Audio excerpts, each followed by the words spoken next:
Hello, everybody. Welcome back to another week of the Multiverse of Fandom podcast with Pete and Dimo. We are your hosts, and we've got a very special episode this week for all of you. We will be discussing Cowboy Bebop. Yes, and Dimo is very excited for this week's episode, as is it your favorite anime? It's my favorite anime of all time. So it's his favorite anime, and we've kind of been planning this episode for a while. Well, we've been mostly waiting for Peter to watch it. Yeah, but like you've been like, you said when we were going to talk about this, it was going to be an episode that is really planned out and really thought out, and you've put a lot of time into making sure we talk about this the right way. Yes, well, mainly because I feel like anime still hasn't gotten a lot of, I won't say respect, but the spotlight has only been in anime within the community. I think there's a lot of people out there that would appreciate some of these anime shows and series and movies, even if they're not a so-called anime fan like I am. So, for example, I mean, Cowboy Bebop was created and released 98-99, so it's been a minute. It's not something new. And we were just at the Fan Expo in Boston, and one of the star of Cowboy Bebop, who played Spike, Steve Bloom, was there. And he's been going to these, I want to say, since like 2000. And, you know, every year there's a big turnout for the guy. I mean, the guy's autograph line was long. He had his own panel. He had two panels. One was shared. So it's not like the show isn't popular, but it's just, you know, it deserves more notoriety than it currently has. At least that's what I think. Yeah. So with that said, let's jump into it. So Cowboy Bebop, the name itself is a little interesting. You know, some people be like, what the heck does bebop mean? Well, bebop. That was me. Yeah, that's not a noise. Because that's what I thought. When I had originally seen the show way back, like 2005, it was on Adult Swim for a midnight run, I want to say. And I must have caught it in the middle of a marathon because I think I had seen either episode 4 or 5 and I had no context. Not that you really get any context when you start the show. There really isn't much. Things are sort of revealed as you go along. And I was like, you know, what is Cowboy Bebop? Is that a noise or something? Like, I don't understand. But bebop is actually a type of jazz, which was from the 1940s. And cowboy, obviously, being, you know, someone who wrangles animals and you know, and largely in part is a massive influence in Western America, particularly from spaghetti westerns. Like The Good, the Bad, and the Ugly. And you can, you know, I don't know too many other Westerns, but that's just one of the very popular ones. So that's basically the title right there. But the show itself, the tag is the futuristic misadventures and tragedies of an easygoing bounty hunter and his partners. Mm-hmm. So it doesn't get much more general than that. It was created by the genius Shinichiro Watanabe. He's the director, and then Sunrise Entertainment obviously produced everything. Keiko Nobumoto was the primary writer of the show, and the amazing music was composed by Yoko Kanno, which is still listened to this day by myself and many other people. It's on Spotify, Apple. I mean, you can buy the vinyl, you can buy the discography on CD. It's everywhere.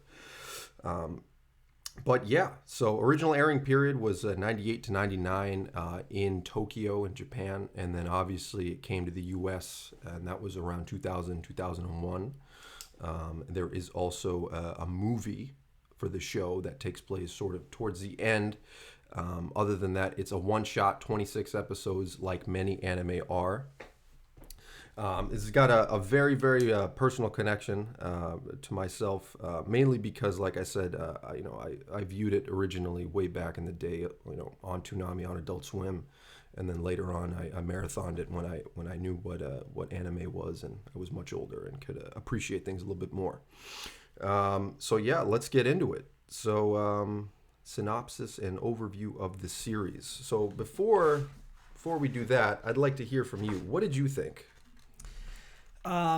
Well, being that I saw it for the first time this past 2 weeks because I was binging it, I had no idea what the heck I was getting into and like no idea what it was about. So it was like pretty exciting to kind of, we talked about it a little bit earlier, but like we saw this real tragedy, and that's what like how it is, the show is described, how you said, but it's really pretty pretty like extraordinary what they were able to do in those like short 26 episodes.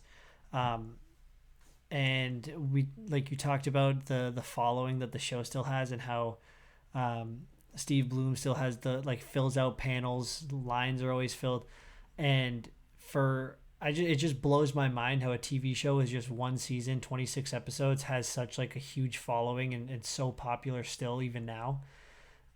So I was really excited to start it. I was a little hesitant because I was just like, anime is not really my forte, but I thought it was great. I thought the story was so engaging. Even the side, like their side quests that they had was pretty awesome. I loved the whole like space bounty hunter cowboy aspect of it. I loved all of that.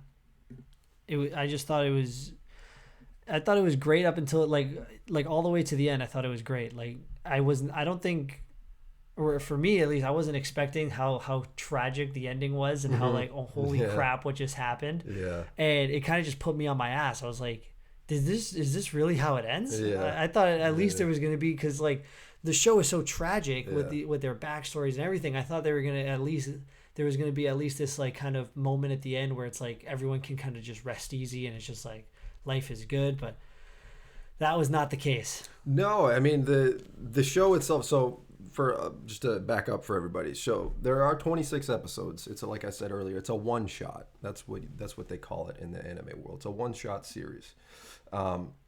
Most of those episodes are self-contained, meaning that they're either vaguely referred to later on or not at all. So some plot points with respect to characters' past can be considered canon throughout the show. Like we have a few different episodes with Faye and Jet in particular, where we learn about their backstory, and we'll touch upon that later on. And there's some with Ed and Ein in there as well. Less for Ein, that's the dog. Yeah. But like I said, not necessarily verbally referred to some of these episodes later on by anybody. So, I mean, basically, the best way I can describe it, just the way that the episodes work, is kind of like Friends, almost. You know what I mean? There's all these different episodes, and maybe there's a couple of major plot points like or arcs. Whatever, yeah. But none of the majority of the episodes don't really follow each other. Like there's one episode, Toys in the Attic, which is a callback to Aliens. I don't know if you noticed that, where they had a lobster was left in a fridge, and it ended up being some kind of like alien primordial ooze that just like terrorized everybody. And that was one of my favorite episodes. Great episode, but basically filler. Yes. You know what I mean? But good filler. That's as are most of the series. There is a centralized plot that all of these episodes and our characters revolve around, if you will. This isn't really brought into the picture until episode 5, which is my personal favorite episode. I'm sure many other people feel the same way. Ballot of Fallen Angels. The major overarching conflict is between Spike Spiegel as the main character, the main cowboy of the Bebop, and Vicious, who is a member of the Red Dragon Syndicate, which Spike was originally a hitman for. So right off the bat, we don't really have anybody that's like good. You know what I mean? Like we're dealing with like a bad guy. Spike was a bad guy. He was a hitman for a crime syndicate, and he's kind of gone from evil to sort of that like anti-hero section where he's getting paid to capture people, but he's not necessarily a do-gooder in that respect. And we kind of see that bleed in and out throughout the series. And obviously Vicious is Vicious. He's an evil mofo. Pretty cool guy though, I think. And then you have Jet, who's Spike's kind of right-hand man. He's got a metal arm, former detective. And Faye, who was brought in, I believe, episode 3 or 4. I think it was 3. Yeah, and she was introduced in a casino. And so we meet her, and you have, so that's like about 3 or 4 episodes in. And around 6 or 7, you get Ed, and he is, she is brought into the picture kind of like a hacker. And sort of joins the Bebop, and then you have Ein as well. And so that's your core group. You got Spike, Jet, Faye, Ed, and Ein. So 5 total characters for the Bebop itself. And from that point forward, the rest of the series kind of revolves around all of them. And like I said, there is a centralized plot, but it's kind of referred to in different sectors of the show. So you have it kind of coming out of the woodwork around episode 5, where we kind of have that face-off between Vicious and Spike, which is beautifully done. And that episode itself is a callback to John Woo films. Actually, in fact, it's a callback to The Killer, which was a John Woo film from, I want to say, the 90s. And just the way the style, the noir elements, the show's got a lot of noir. And that episode in particular has a ton of it in there, especially that church sequence. So that's the first time we really get any sort of major plot point. Yeah, where it could be leading to something a lot bigger. Yeah. And you're kind of left after. I remember the first time I marathoned the series after episode 5. I'm like, wait, what just happened to this? They bring Spike back onto the ship and he's all bandaged up, and then the next episode something completely different. Yeah. But then they come back to it later on, episodes 11 to 12. Another great couple of episodes there.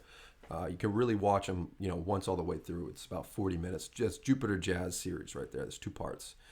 And that's really where you start to learn more about Spike's background, Spike's interest in Julia, Vicious's interest in Julia. And you kind of start seeing that there's this like love triangle. Julia kind of is Spike's ex-girlfriend, kind of isn't, is a big love interest. And he's got these flashbacks that he goes throughout the show, and we kind of learn a lot about Julia without really hearing her talk. Her character. Yeah, I don't think she ever said anything. No, there was any word spoken from Julia until like the last. It was later on. Yeah, it was later on. There may have been some on Jupiter Jazz. I can't remember. It must have been very brief though.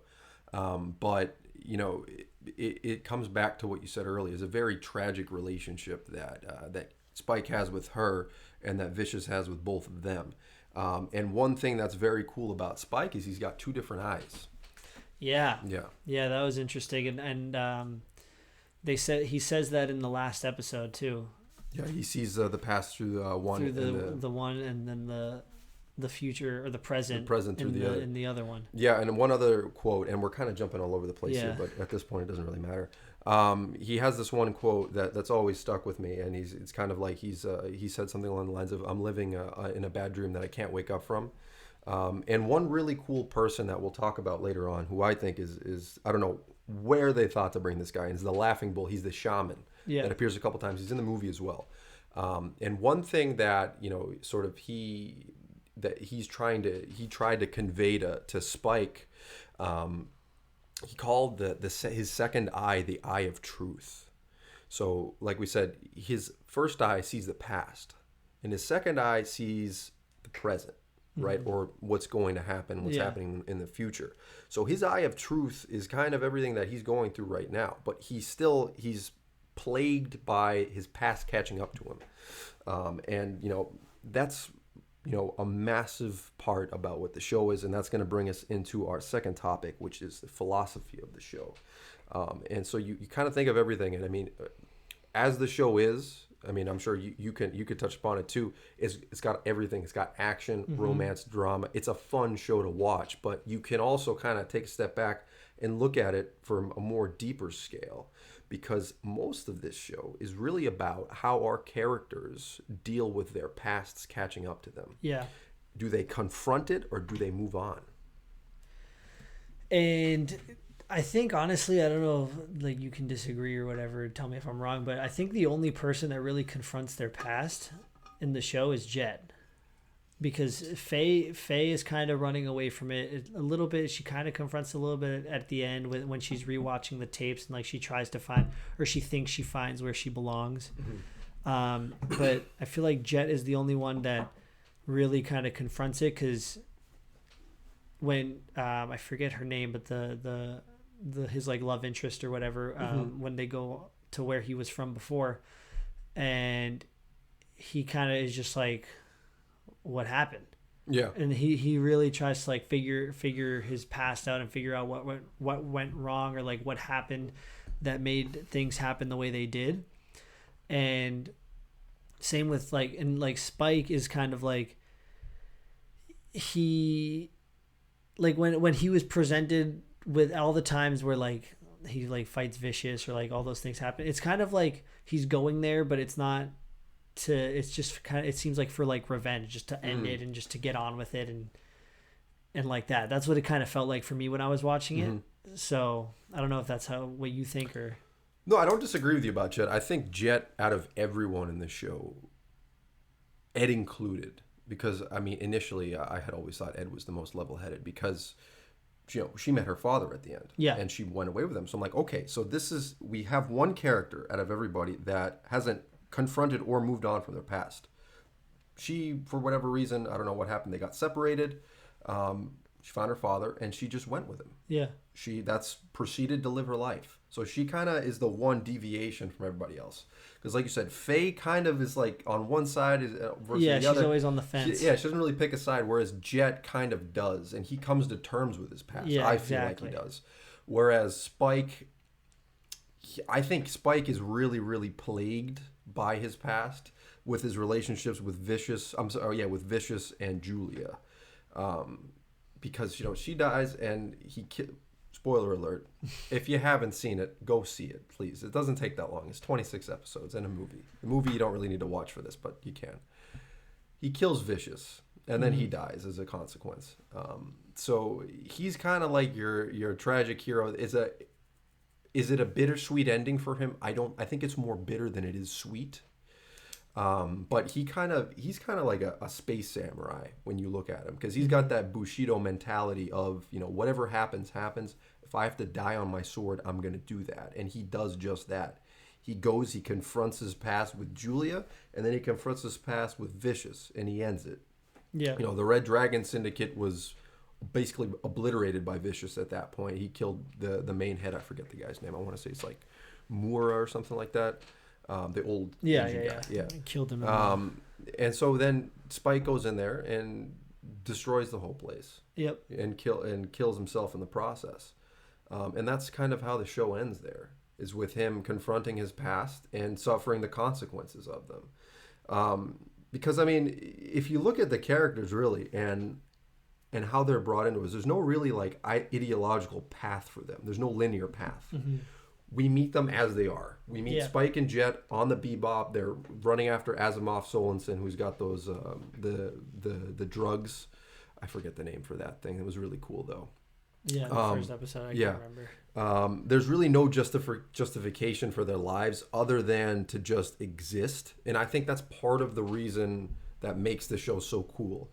Because you don't have all this backstory. You have it in bits and pieces that's brought on as you go, and you kind of have to fill some things in on your own. Mm-hmm. You know what I mean? Everyone's going through an existential crisis with their past, believe it or not. I think maybe with the exception of Ein, the dog. Maybe the only one that's kind of along for the ride. You know what I mean? Everybody's dealing with their past. And you have this evil agenda that's trying to push everything forward in Vicious and the Red Dragon crime syndicate. And then you have Spike, Jet, Faye, who are trying to make ends meet by catching these bounties, and slowly the past that they've been running away from this entire time, their entire lives, has finally caught up with them. Mm-hmm. And they have to make a decision. Do I confront it and suffer the consequences, whatever that may be, good or bad, or do I move on and say, hey, listen, the past is in the past. I have to move on with my future. And personally, I mean, I think that's probably one of the biggest themes and takeaways from the show is, how are you going to, confront your past when it comes knocking on the door one day or another? Yeah. You have to make that choice. You can't just run away, because it's just going to keep catching up to you. What do you think about that? I agree. And I think that's probably one of the like coolest parts of the show, mm-hmm. In general. Because it's like you never, and they kind of say it's like you can't run from your past, and here they are, they're like doing that, or mm-hmm. they're trying to do that, and like it's so like in my eyes, I feel like the most tragic character and the one that you kind of feel for the most is Faye, because I loved her story. And it was so like it was so sad and just so like you can kind of understand, or at least for like I felt like I could understand why she was like the way that she was, and just kind of like did what she wanted, because her life was kind of just like taken from her. And even though like whatever the accident was that she had, mm-hmm. do they say what it was, the accident? I don't remember. I did last night. I on purpose didn't watch the last 2 episodes. I had started last night at Mushroom Samba, and I watched through Hard Luck Woman. Was it Hard Luck Woman or was it Brain Scratch that I saw this? Which one was it? Or was it Wild Horses? So, no, it was Speak Like a Child, sorry. So in Speak Like a Child, this is one of my favorite episodes. This is when Jet and Spike go looking for that VHS player. Oh, yeah. Yeah. Yep. And they come back with the VHS player, it doesn't work or whatever, and then they give it to Faye, and it's videos of her past, right? And then this is, I believe, later on in Hard Luck Woman, Faye is looking back on these videos, and it's videos of her younger self. Yep. And I think that moment that her character was going through, because we have to remember, she woke up in like 2049. Yeah, she woke up like 50, what did they say, 54 years later after an accident. Yeah, and had no idea what everything was. She didn't have any sense of identity. So, I did say that this shows a lot about confronting your past, but we also have a lot of identity mixed in here. Who am I? I think that for Faye specifically, that's her character archetype for the show. She's trying to find herself throughout all the 26 episodes in the movie. She has no idea who she is because she forgot. She was asleep for the last 54, 55 years. And in that episode, it's very, very sad because you look at her and she's looking at herself as a young kid, dancing and saying all these funny things and being a kid, doing kid things.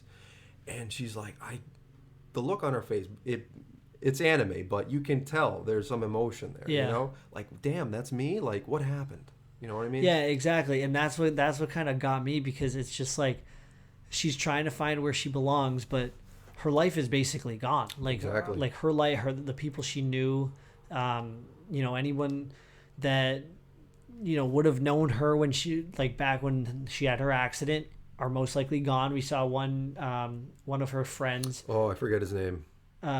You're talking about her friend? No, the older friend? The old lady. Yeah. The older woman. That felt like Interstellar for me. Yeah. Remember when that one, when I saw that, I felt like a pit in my stomach. Yeah. I was just like, oh. Because that's probably like tragic for her. And she's just like, and she even jokes at the end, because the old woman says, like, I thought you were a ghost. Yeah. And then she at the end was like, I'm a ghost. Yeah. So I think that moment in particular was the moment where I think Faye kind of came to terms with what has happened to her, because she's like, I'm a ghost. And then like she goes back to the Bebop, and it's like she's kind of, in a way, in my eyes, it was kind of a way of her like accepting that this is her life and this is who she is. And she's kind of finding herself, and she is now a bounty hunter, and these are her like people. And she says that to Spike at the end when he's leaving. She tried to. She knows that he's probably gonna die. Yeah. And she's like, why are you doing this? She's like, I got my memories back. I think she said, like, I figure out where I belong or something along those lines. And then she said, and now you're leaving. Yeah, is what she says. And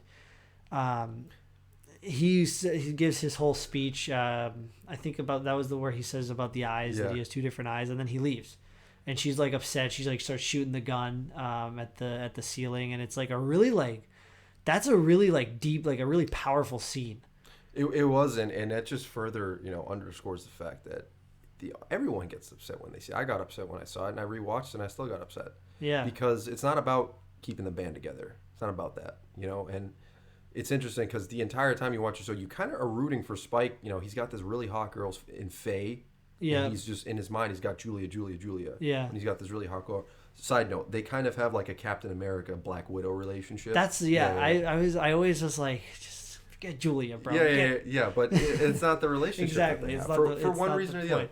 But it's not the point of the show. It's not to get the band back together and keep them together. Yeah. Everyone has their own path. Their own path that they're going through. Everyone has their identity crisis, and everyone has a memory crisis. But I thought it was like another tragedy kind of, because it's like the whole show, they all have this kind of butting head relationship. Spike and Faye never really see eye to eye. Jet is trying to, like, he has his moments where he's like, just trying to control everybody. You guys are annoying me, but he's trying to be that glue that keeps them together. He's trying to be that he's cool like that. He's trying to be the one that keeps everybody level-headed. But like finally you're getting to that point, where you're seeing them as like this team, like you said, like this team you want to keep together, and you want to like root for them, and like this is their kind of way they move forward, and it just gets ripped from you. It's not about that. It's not about that. It's so I just think it's so like interesting and kind of like genius how they do it, how they play along those relationships, and how because we're so accustomed to seeing the like relationships being built, relationships being acted upon kind of thing, and like these teams like going on and fulfilling these like great kind of missions and stories, and we see these development of characters. This is like something completely different, and like I think that's why it works so well and it does so well, because it's just nothing. It's life. It's how life is. It seems like nothing's how it should be. Here's my thought on that, and I had written this down a few different times, and it took me a while to get my thoughts in one particular place. But when someone says, "What does Cowboy Bebop mean to you?" I say this. I say, can we as humans find something in nothing, and find purpose beyond survival? They have these thoughts that plague them, with respect to their existence, etc., and they repeatedly find themselves in these scenarios, and that's what's most significant about Cowboy Bebop. It's a metaphysical expression of how people overcome their lives, particularly the lingering grief that comes with having a life as a human. Mm-hmm. Every single one of them had something they had to deal with. You know what I mean? Yeah. None of them were, so-called perfect or whatever, living happy lives. Everybody was distraught with their past, and that led to them leading a present that was less than significant for them. And that's why the show ended the way it did. Yeah. Because they all went along their separate ways. It's just a small microcosm where all of these people with a similar situation kind of met up. And I think that's what's so cool about it, because very rarely do we get a series or a storyline like this where it deviates from the traditional archetypes of a heroic storyline, where we have a rising action. Okay, maybe there is that. But with regards to the characters, there's really no happy ending for anybody. Exactly. Well, except for maybe Ed, if you can consider that a happy ending. Yeah, for leaving everybody. That part, we'll talk about that later too, but that part was like, I was like so upset when Ed left. Yeah, I know. Well, because she's like the happy-go-lucky camper. You know what I mean? Like a young kid. I think there's some debate over the gender. Well, even in the show, Ed's dad says, "Thanks for taking care of my son," or "Were you my daughter?" Yeah, like they don't really know. But I think Ed's a girl. Well, it's interesting. I mean, I don't have any sort of opinion on this, but the voice actor came out. I had watched a live signing that everybody did, I think mid-pandemic or something like that, maybe last summer. And the voice actor Melissa Fan was like, I kind of like that there's really no, gender for Ed, because the character's all over the place. True. You know what I mean? True. But I mean, all right. So let's touch upon, because we've spent a lot of time on the philosophy and nuance here. Let's talk about some of the influences that the show has, or I'm sorry, influences that the show has used. So primarily, Cowboy Bebop is influenced by spaghetti westerns and samurai dramas. You get that just from the name of the show. You get that from how many episodes where you had, the cowboys dressed up like classic westerners. Spike's Bushido outlook as a samurai, space samurai. There are some direct references to that in episode 22, Cowboy Funk, that you can go back and rewatch. And Andy, the cowboy in that episode, passes the cowboy name to Spike, and therefore he becomes a space samurai, which I thought was pretty cool. I thought that was pretty cool. I wanted to talk about that episode because, God, did Andy piss me off. Yeah, I like that episode. I go back and forth on that one. I go back and forth on a couple ones. And for the record, I don't dislike any one episode, but I like others better than some of them. So I had Cowboy Funk on the lower half for a while, but I rewatched it last night, and I was like, this has a lot of significance, particularly the standoff between the two, which I thought, and that in and of itself is a direct callback to, Clint Eastwood spaghetti westerns, where, they pull the gun out, etc. So phenomenal job there by the writer and the director, because that was very cool. Well, I thought the ending was really cool, like you said, where Bang.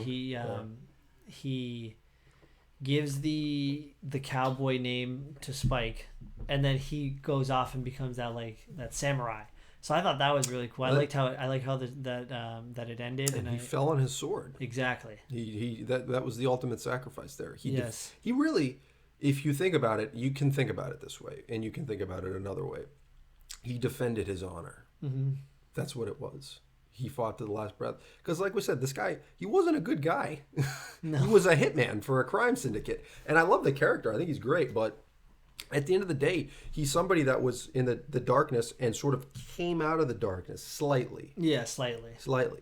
And he had to, and that darkness obviously pulled him back in, and he went back and confronted it. But more on the influences here. A lot of cowboy stuff, a lot of samurai stuff, which I think is cool. And I like the blending of it. Part of the reason why I like anime is the fact that you can do a lot of this stuff. If you ever get a chance to watch the follow-up from this director, Shinichiro Watanabe, with Steve Bloom, it's called Samurai Champloo. Mm-hmm. It's basically samurais in Edo, the Edo period, but with the music is like hip-hop and rap, which I think was pretty cool. Not nearly as good as Cowboy Bebop, but it's up there. The whole idea of blending a samurai with a cowboy in space in the future. I mean, this series itself is way ahead of its time already. Oh, you know, yeah. You can watch it in 2049, and I'm sure some things won't hold up, but, overall, the idea of Earth kind of being almost non-existent and there being a base on Mars. What did you think of that Mars with the way they had the bubble? Well, I thought it was all everything that had to do. I told you after I watched the first few episodes, we were texting about it. You were asking me what I was thinking. And my initial thoughts when I was watching this, I was this just kind of reminds me of kind of a Star Wars or something, where it's these space. They're in space. They're traveling from planet to planet. They use hyperspace. Hyperspace, and then obviously here we have Earth, and it's kind of a like you said, it's kind of a no man's dwindling. land. Yeah, it's like a no man's land. And there's no mention of an Earth in Star Wars and stuff, but it's you have the planets where it's these planets are kind of like Tatooine is kind of like a no man's land. It's more of a poor person's planet. And I just thought all of that kind of story and all of that kind of stuff with space and the different bases and Mars and I just thought it was all so cool. I thought everything that I can't even put it into words. I just thought it was all so well done, and I just loved it all. That that aspect of it of being Earth kind of being that no man's land. This is sort of off topic, but another cool underscored element of the show that is talked about is a lot about climate change. Because why did they leave Earth? There was an issue with resources and pollution, and they had to. I forget what episode it was. They were talking about the scientists with the technology to get them up there. I want to say it was an earlier episode. I think I know which one. But anyways, yeah, I think that's cool because the writer and director here, they've blended so much into the series. You have these underscored elements of climate change and the importance of taking care of your planet and ensuring that it's sustainable long term. We have the worst case scenario in the show where we have to leave Earth and colonize these other planets. So here we are in worst case scenario of humanity. Yeah. You know what I mean? And here's a story about 4 or 5 people that no one probably gives a shit about. Yeah. But here they all are. They all come from different backgrounds, and they all have one common theme, is that their past is catching up to them. Yeah. And I think that's what makes the show very, very cool. And that's a side note there. I know we're getting off topic here. So we talked about the fight scene from Battle of Fallen Angels, how that's sort of a callback to John Woo's The Killer. If you ever get a chance to watch The Killer, it's actually a very good movie. If you like shoot 'em up movies like John Wick, you'll like this one too. Yeah. The first episode. Yeah, I wanted to talk about that. I don't know if you've ever seen it. It's a massive reference to the movie Desperado with Antonio Banderas. So Asimov Sorensen, the bad guy with his girlfriend, By the way, one of my favorite scenes of all time, when he's going up into space, Asimov, Spike's tailing him, and you have the entire space fleet armada out there waiting for him, and you get that 1 second where the saxophone kicks in. Yes. And it's just Spike looking out his window and Asimov's there, and it's just like, that's the show right there. That's the show. You got cowboys, bad guys, and you got jazz. And how cool is that? Because none of those characters really have that jazz vibe to it. Mm-hmm. And that's that sort of concentric, eccentric style of Shinichiro Watanabe there that hits you really hard, because he's trying to make you think about things in a very different way. Like, you're looking at these masculine characters. They're about to go get themselves blown up. Yeah. And here he's got saxophone playing in the background. And it makes everything so much cooler. You know what I mean? And there's a deep sadness behind that music. And there's a lot of meaning there too. Mm-hmm. And one more thing before I get to you here, the first episode bar, the bar from the first episode, is an exact replica of the bar from the Desperado movie. And Asimov's character, the guy that was shooting himself up with drugs with his girlfriend, he's a direct parallel to Mariachi, who Antonio Banderas played in Desperado. If you go back and you look at Desperado, Google it. Desperado, Antonio Banderas. He looks almost exactly like Asimov, maybe with a few differences. But I thought that was pretty cool.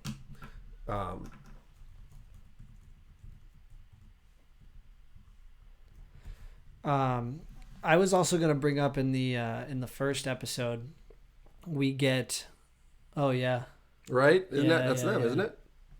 Isn't that cool? That is cool. That's another good movie. What I wanted to bring up, because we in the first episode, I think we get that really cool fight scene, and I think that was a little bit of a callback to kind of like Bruce Lee.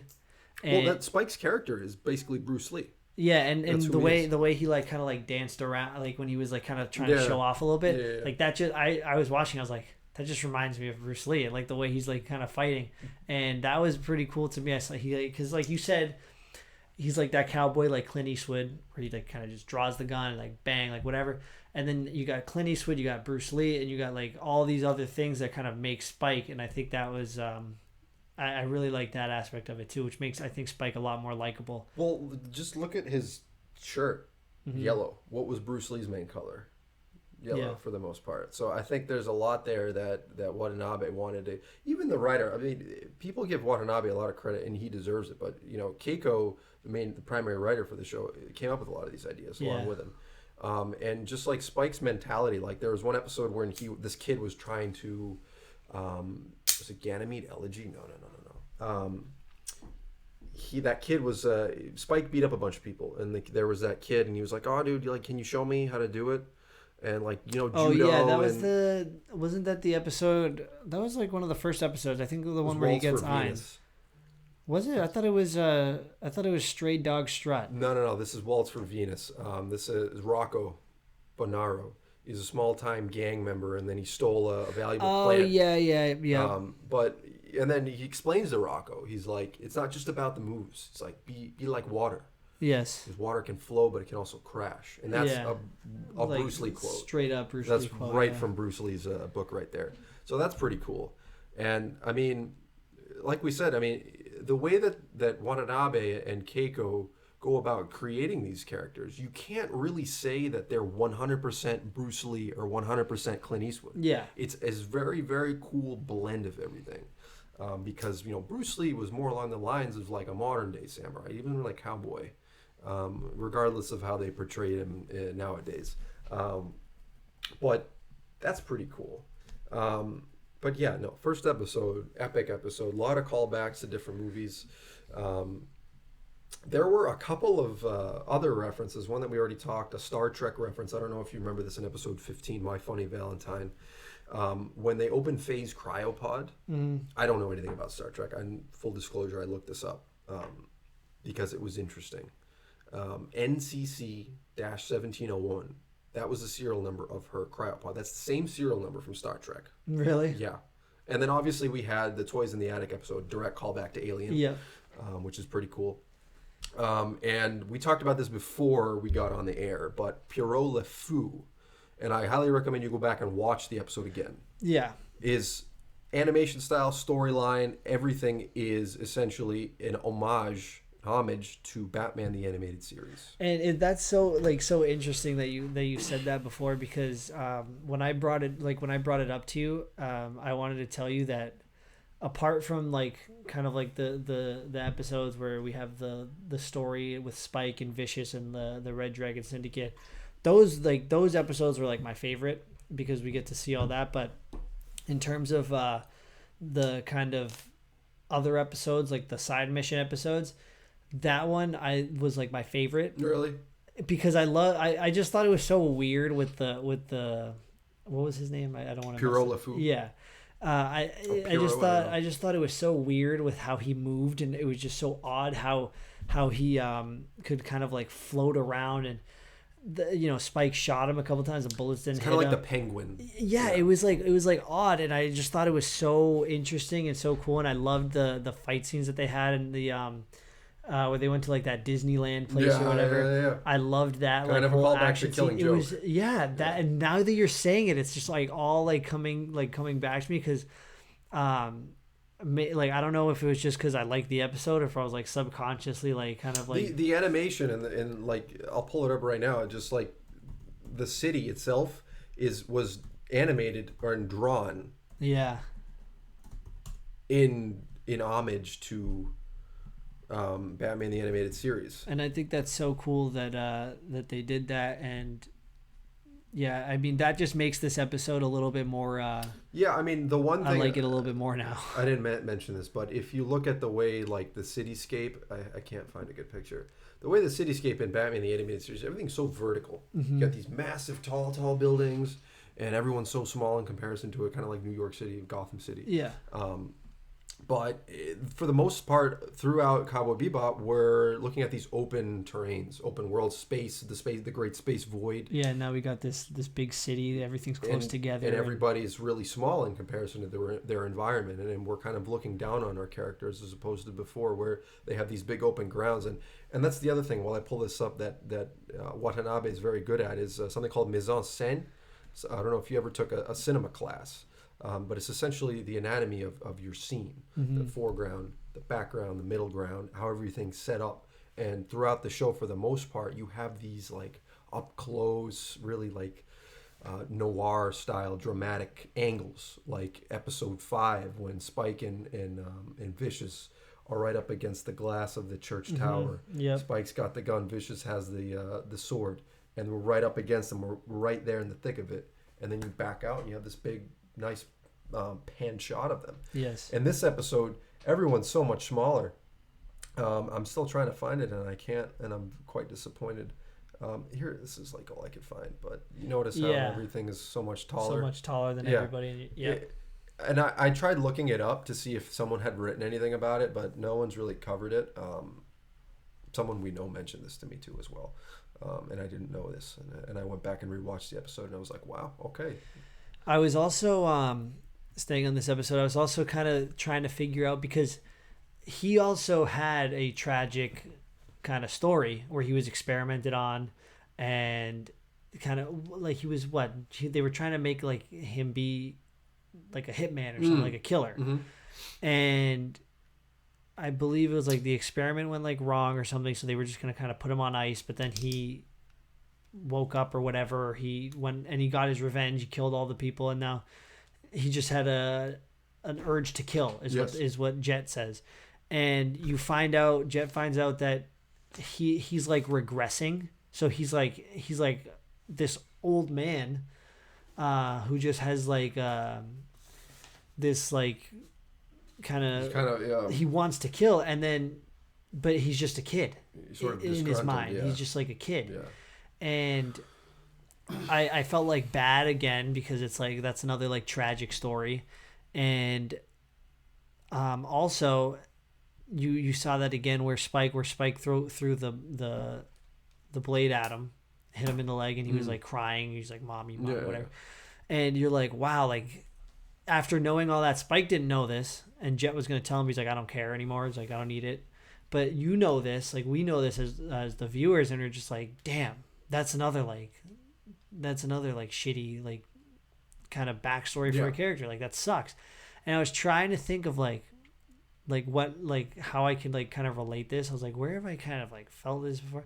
And I feel like it reminded me of it when you brought up the animated series. That was kind of how I felt when in the Heart of Ice episode. I knew you were gonna say that. Well, yeah, because that's Mr. Freeze. because it's just like this. Well, that's what he is, right? Poor guy is just trying to save his wife, and he's just his experiment in a bad kind of situation. Distorted his mentality. Exactly, and now he's things. Yeah. now he's just this, and Batman's trying to stop him. So then he has this hatred towards Batman he blames Batman for his wife dying, all this stuff.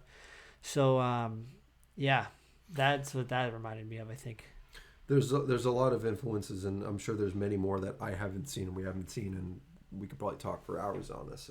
If you delve into it a little bit more, let's get into a little bit of the music here, because I think that's a very important aspect of the show. You kind of look at it in thirds: animation, writing, direction, and music. The music is such a, this is topic number 3, big topic here. The music itself is kind of, almost the backbone of the show, the spine, if you will. I mean, if you take the music out of it and you put something else in, like hip hop or, I don't know, country or rock, it just doesn't work. It's the one thing that kind of keeps everybody in the storyline in tune, because the music kind of makes you feel a certain way. And we have to remember that we're watching something as someone else intended for us to watch it. One thing about Watanabe is he wants you to come up with your own opinions on things too. But to a certain extent, you have to kind of be dragged along. You know what I mean? Give up your ability to reason at some point. And like I mentioned in that first episode, when they're both in their ships going up into space and that Armada's waiting for them, we get that 3, 4, 5 seconds of just pure harmonic jazz music with saxophone, and it's beautiful. Yeah. And it's kind of like a tragic scenario, and you have to kind of go along with that. You kind of have to put your preconceived notions of what you were expecting to hear to the side. And that's part of what makes the music so great. Aside from that, the music is just very, very good. If you're a fan of jazz or anything like that, you'll love it. If you're not, I still recommend you give it a listen. It's all on Spotify. There's I don't know how many different albums have been released by Yoko Kanno, and her band name is the Seatbelts, which is a pretty cool name. She's actually doing we'll talk about that a little later. She's done music for a lot of different anime productions. I think most notably it has to be Cowboy Bebop. But there's so many different studio recordings. There's the regular one, there's Vitamin List, there's the No Disc, there's Blue, Ask DNA, The Best. It's just, there's so many of them. And like I said, all of them on Spotify. What did you think about the music? Well, you told me that before I started watching this, you were saying that there's like the jazz in the music and all that element and stuff, and then I was kind of like, okay, that's pretty cool. And then I watched the show, and it kind of like, I kind of understood why it was jazz, because we've talked about so much about these characters and their tragic backgrounds, and like it's kind of always like unsure, and I feel like that's why it works so well, because like jazz is this like improvisation and just kind of like all these sounds blended together and just like, take what you can get, and it's just how these kind of conflicting sounds work together.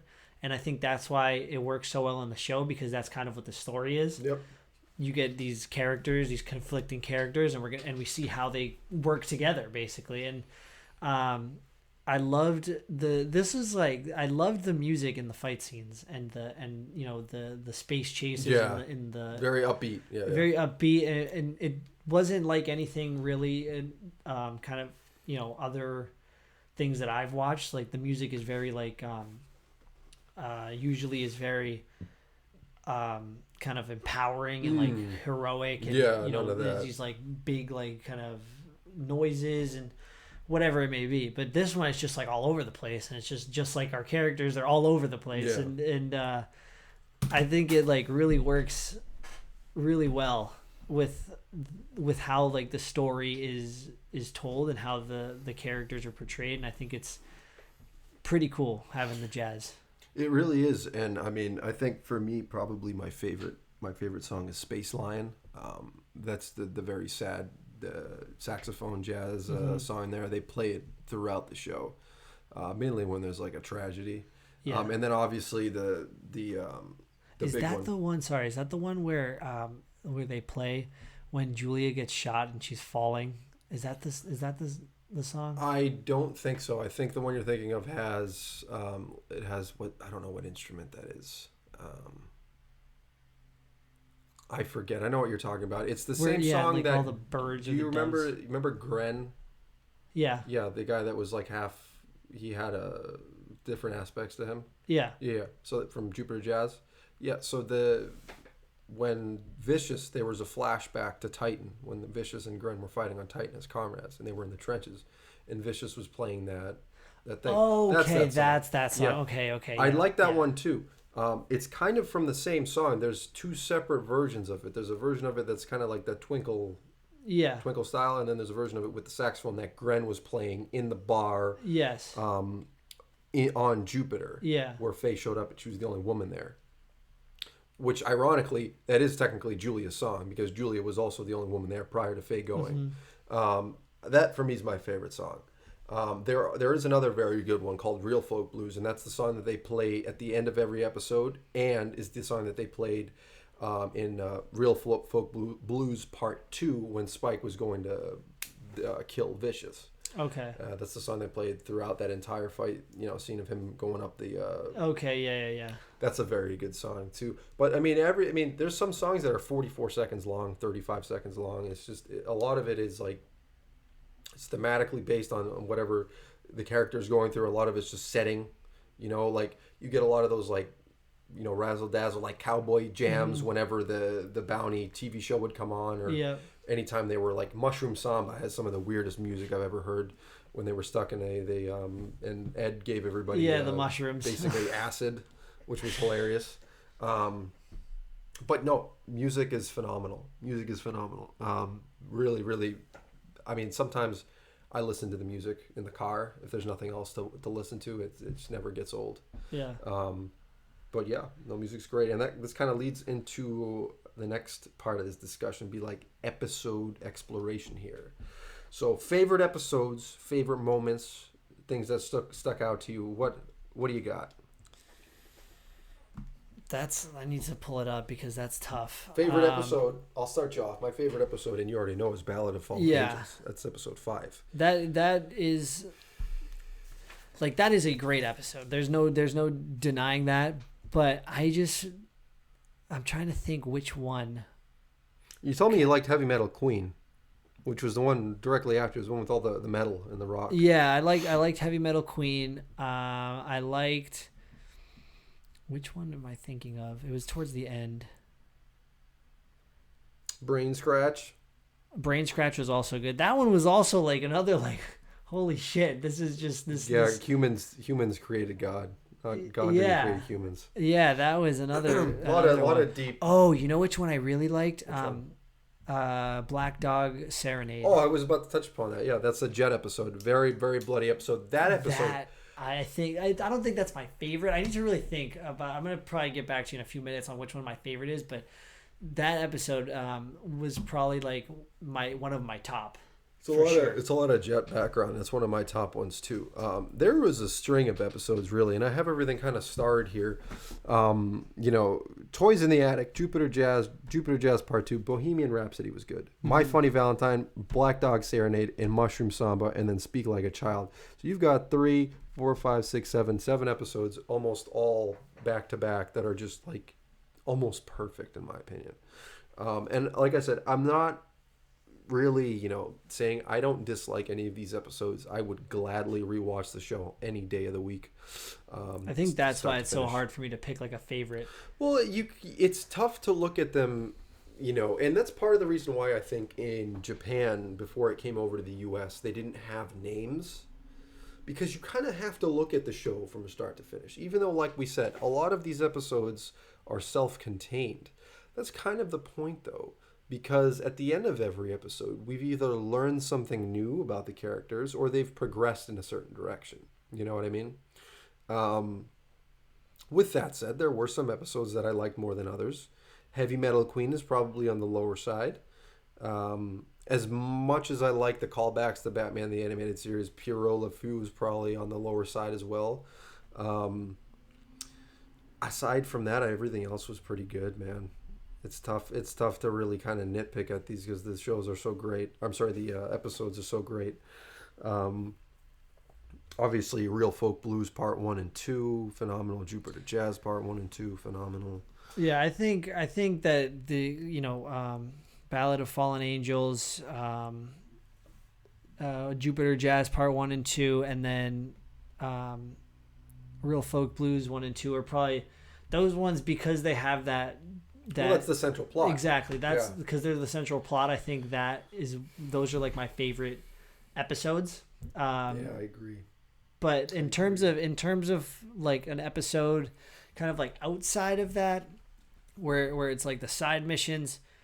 Now that I'm looking at it, I think it was the Black Dog Serenade. I like that a lot because we get that big background, a big piece of background from Jet, and he, goes back to help his old partner, kind of stop the guy that Jet thinks set him up or whatever and took his arm. Basically, the reason Jet has the metal arm, and he finds out that it was his partner, and that was like.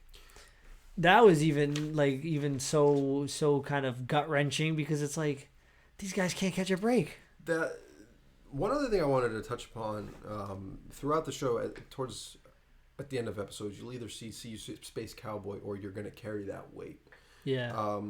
And I always knew what See You Space Cowboy was. I work in a field that deals with a lot of foreign people, and when you tell them, "Okay, I'll see you then," or "I'll see you at 4 p.m.," what they respond with is "See you." Yeah. So that's a cultural thing. See you, as opposed to see you later. Yeah. So see you, Space Cowboy. See you on the next episode. The other thing that they refer to a couple of times, and they put it at the end of the episodes, is you're going to carry that weight. Yeah, they put it at the very end of the last episode too. One thing, I could never figure out, like, what does that mean? What does that mean? One thing that popped into my mind, especially with Jet, I'd say more so with Jet and Spike than really Faye. Although Faye had the issues with that Whitney guy and kind of left her stranded with all the debt. All the debt that she already had. Yeah, exactly. Your experiences, the people that you've met and cared for, ultimately leave you heartbroken, and you're going to carry that weight. Yeah. And that's what all of these characters did. Jet in particular, because we're talking about Black Dog Serenade.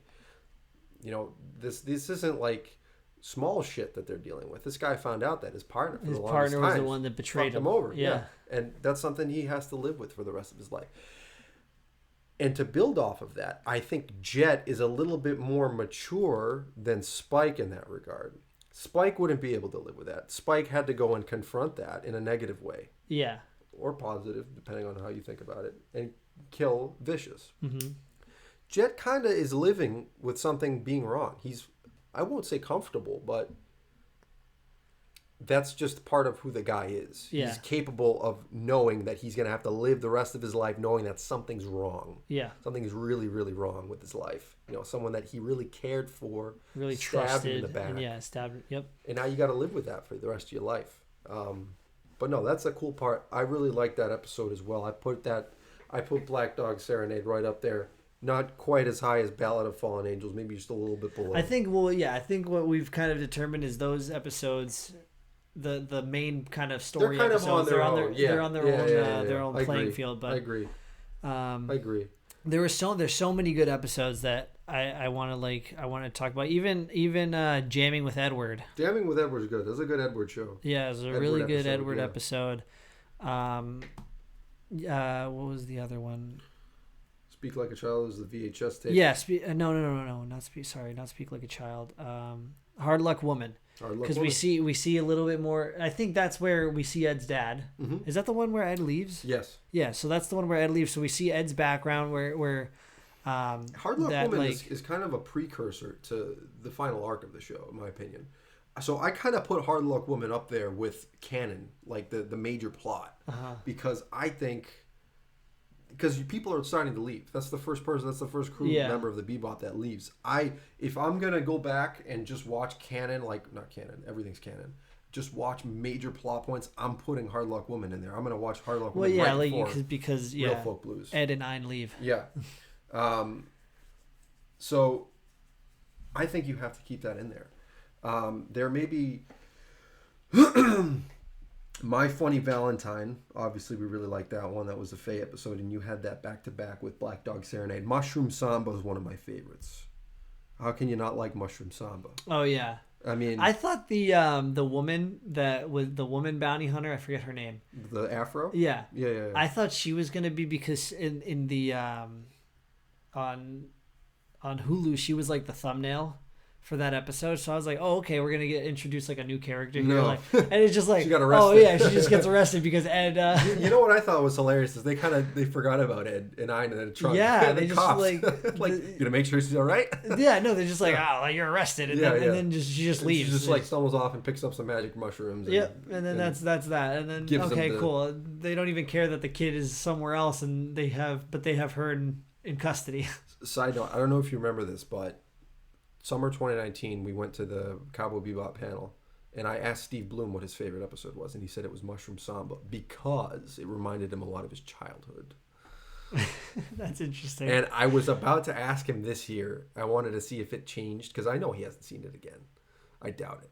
You don't think so? He told everybody he's seen it once and he's seen the movie once. But that's the thing about being a voice actor. You don't really... I probably wouldn't have a propensity to watch the shit I've been in. That's fair. I mean, I feel like that's...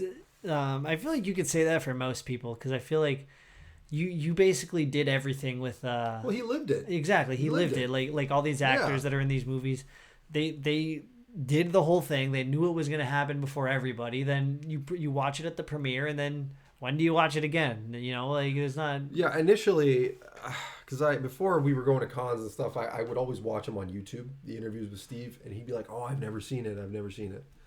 And because when I asked him in summer 2019, he's like, oh, I had recently watched it for the first time all the way through. And I was like, that's great, fine.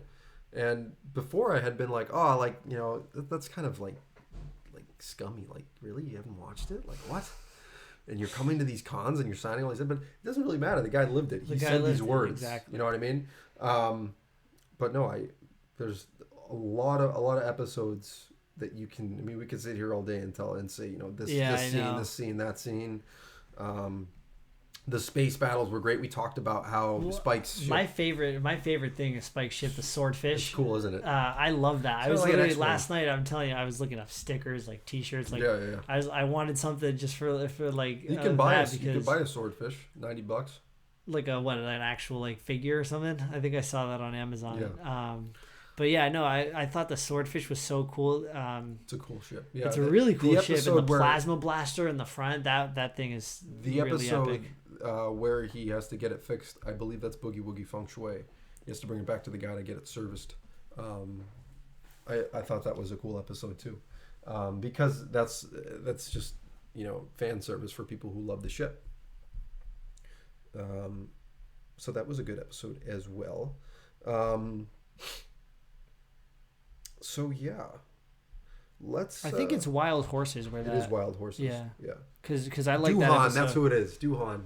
I like that episode a lot. Yeah. Where he hits he kind of like breaks off the wings of the ship and like just like lands perfectly in the spaceship. And it just turns out that his interests with Duhan kind of aligned, because that guy was also talking about the pirates, and then he had them Faye and Jet on the phone. Yeah. And Ed. All right. So that's pretty cool. Lot of episodes. If you're just planning on starting Cowboy Bebop, buckle up, because you got a lot to think about, a lot to look at. Obviously spoilers first, but definitely enjoy the show. So moving into an epilogue kind of here. Obviously, we've known for quite some time now that Cowboy Bebop has a Netflix adaptation coming out. I want to say November 17th. 19th. Yeah. On Netflix. And we should have been... I don't think we got anything yet. There was supposed to be... I remember you telling me about it yesterday, that there's supposed to be like a trailer today, or... Let's check Twitter. I haven't gotten anything yet, no. But anyways... they released a poster with everybody's backs to the camera for Cowboy Bebop, and that's coming out November 19th on Netflix, and it's going to be a live action show. And so far, what I know about the show is it's not going to be copy for copy on the anime series, like a lot of live action anime tends to be, or tries to be rather. This is going to be building off of the show kind of in the way the second manga series did, where the second manga series kind of explored different episodes that we never saw, different plot points, characters going in different directions. So I like the fact that the Netflix series is going to be building off of the anime. Yeah. I don't want them to touch the canon if they can help it. Like, I don't know what they're planning on doing. I know from a couple of the screenshots, they had the bar from the Puro Le Fou episode, the C'est La Vie. But that could be that it's just on one. And they could just be doing some like callbacks or something to those right, episodes. but like, remember that guy or whatever. One thing is, though, there is a screenshot of John Cho in a church, which leads me to believe that they're going to do something resembling a Ballad of Fallen Angels. Well, because I saw they casted someone to play Vicious. I don't think he's in this season. I don't think Gren is in it.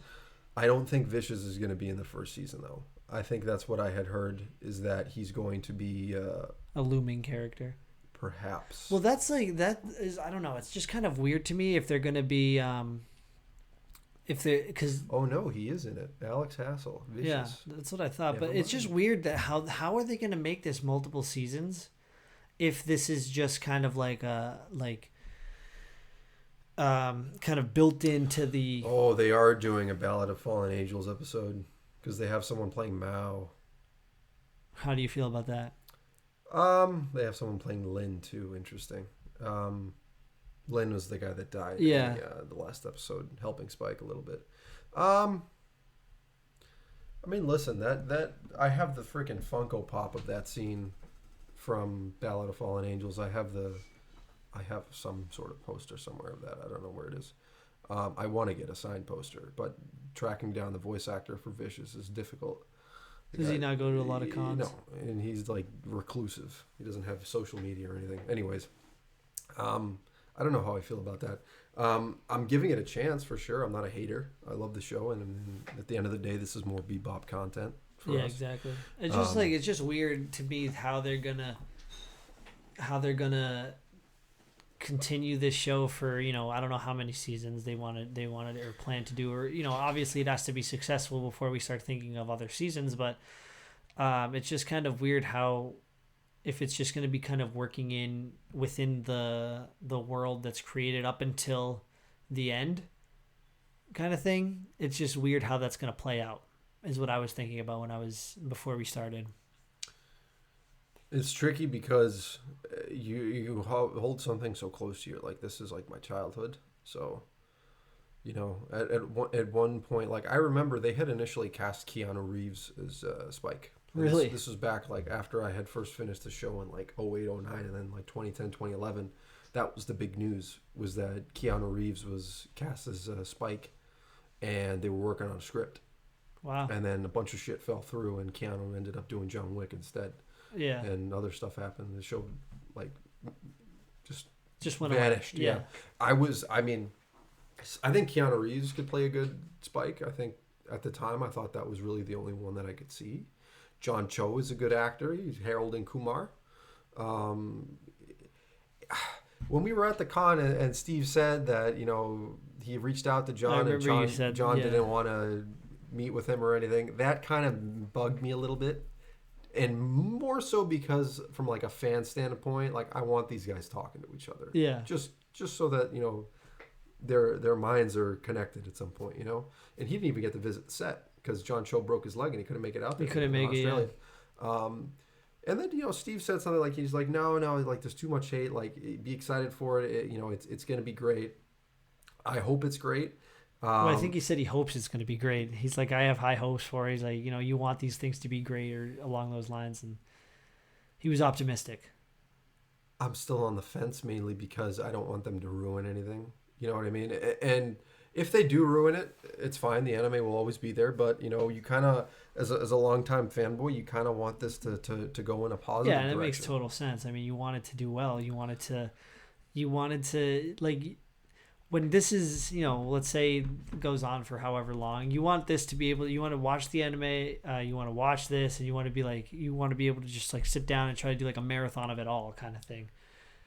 Kind of, yeah. Like you don't want this to be like the Star Wars sequels where it's just like these don't exist. No, definitely not. These do not exist. The first season is 10 episodes. I don't know how long they are each. I'm hoping for 45 minutes to an hour, which would be an hour would be perfect. I'm sure it will be. The original show is like 20 to 25 22 minutes. Yeah. Not including the bumps in between, and beginning and end credits. But I think for me the biggest thing that turned me off initially was the casting for Faye Valentine. I've since changed my stance on this. There's a lot of people that are throwing her flack, especially the costume designers. But I don't think people understand how difficult it is to find an actress who has... how do I put this the right way? So Faye has like double D's and her waistline is like 29 inches. Like she has like almost this impossible... figure. It's an animated style. So initially I was a little bit upset because of the direction they went with the costume, etc. I personally liked it a lot because it felt like because in the show she's not just like this woman that doesn't do anything. She's like a badass. She gets in the ship right away and it's like I'm going out there to fight. She's quick on the trigger. So I thought the costume was a little bit more like suited to her personality kind of thing because she's not just this delicate little whatever flower. She's kind of like a like this like warrior or whatever. Like she's like a badass. Yeah, she's a fighter. She is, but I think to the credit of the fans that said that, and like I said, I've changed my stance on it just because I'm rooting for the show. I think they wanted something a little bit more close to the comic canon, and they have some aspects of it in there. But like I said, you have to kind of temper expectations when looking at live action series. This is why Dragon Ball Z at live action series would never work because their hairstyles are too fucking ridiculous. And they said the same. They said the same thing about John Cho's hair. Like his hair it's not exactly like Spike's. Well, but it's something exactly because it's an anime show. So I'm fine with everything right now. And I think we've talked about this too when we got the Batgirl casting where I think you liked the casting. I was a little bit on the fence, but then I was like I like it. I have no issues with the casting with the show. I think the costume too. The costume. Like, the costumes. So, I don't know. It just kind of it's. I like the casting choice for Jet, and because I see the guy as an African American in the TV show. I don't know what anybody else thinks. Well, he looks pretty. In the we saw, I think it was because the Netflix poster, which we posted on our Instagram. That Netflix poster, we see the backs of them, but then there was like a behind the scenes shot of the three of them, and Jet looks like a badass. Like he looks so cool. The arm looks cool. It looks accurate. It looks accurate to the show, and I like the they got the beard right, and I mean Spike looks like Spike. So I mean, I think they all look like. They all look like the characters. They all look like the characters as much as they can for a live action series. And to answer anybody's question, no, I'm not expecting or hoping anybody to do another anime show of Cowboy Bebop. It should be left as it is, which is part of the reason by what makes Godfather Part 3 so horrible. They should have just left it after Part 2. There is part of me that wishes they weren't doing the live action. And there's part of me that wants it to be really, really, really good. Yeah. So if you're it's just really, hesitant, you just don't want it to be like bad or ruined or whatever. If it's really, really, really bad, I will be really, really, really upset. Which is fair. I mean, that's completely fair, I think. And to be fair, when the Dragon Ball live action movie came out, it was really, really, really bad. I haven't even seen the. No, you can't find it anywhere. It's that bad. You can't find it at a car wash for $5. It's that bad. Justin Chatwin. I honestly didn't even know that they, did a live action Dragon Ball movie. You don't do those things though. You know what I mean?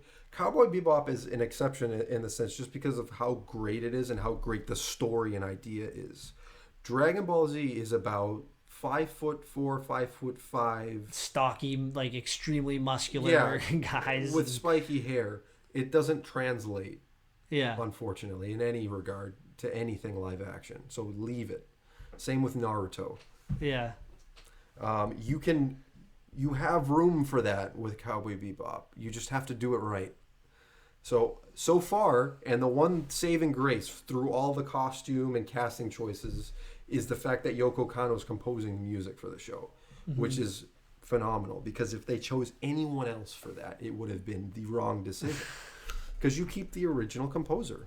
Yeah. Because the music was phenomenal. So the music will be the same, and I'm hoping that they release a discography on Spotify soon before the show comes out, although I doubt it.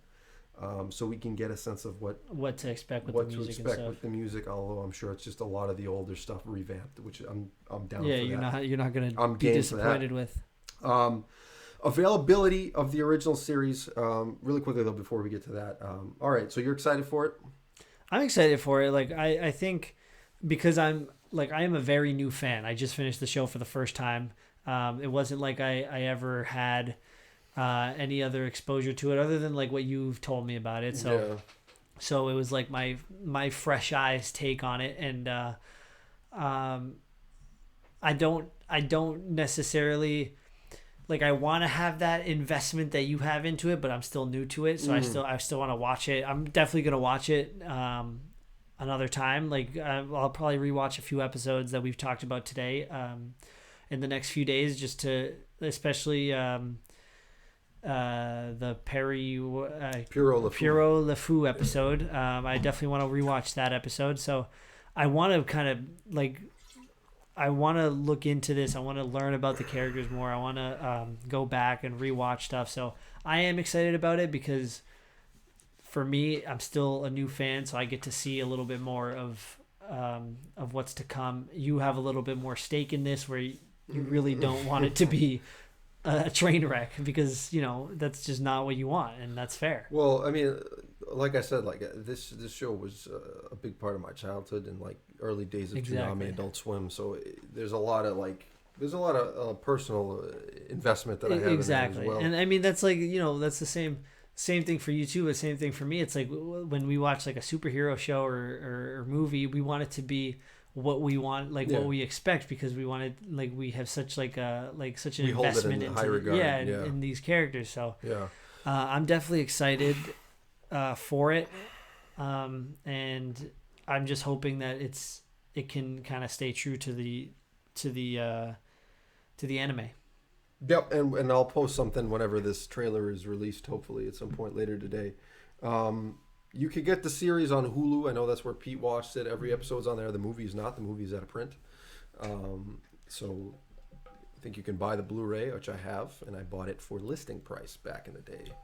The Blu-ray's like $90 on eBay. It's out of print. I know they won't release. Is that what you got signed? You got the movie signed? I got the movie signed. I have the 2014 limited edition Amazon set in addition to the Anime Legends 06 set as well on DVD, and I have a bunch of other pops and stuff like that. But you can get it on DVD and Blu-ray. The Blu-ray now, because I looked at, or I saw it at Walmart. The Blu-ray was like $27 or something. It's the same really as the DVD. The transfer really, in my opinion, only does justice for the cut sequences, the titles and everything. The animation looks just as good on the DVD. If you prefer the full screen like I do, DVD is probably the way. Mm-hmm. I really don't notice too much of a difference, but I mean, I'll probably get it in 4K anyway when it eventually comes out. Yeah. Yeah, someone did an AI frame rate transfer on the show, and it looks totally different. Really? Because I don't know what the FPS is on the original show. It can't be any more than like 20 or 30. Yeah. But they did it. They amped it up with AI, and it looks very, very different. That's pretty cool. Yeah. If they ever decide to release that, I'll definitely shell out some money for that. Final thoughts. I mean, listen, it's a great show. 10 out of 10. Best anime out there, including any other movie. So anime and series and movies, it's my ranking as number one. It's been that way since I saw it. Give it Same for me, because it's the only one I've seen.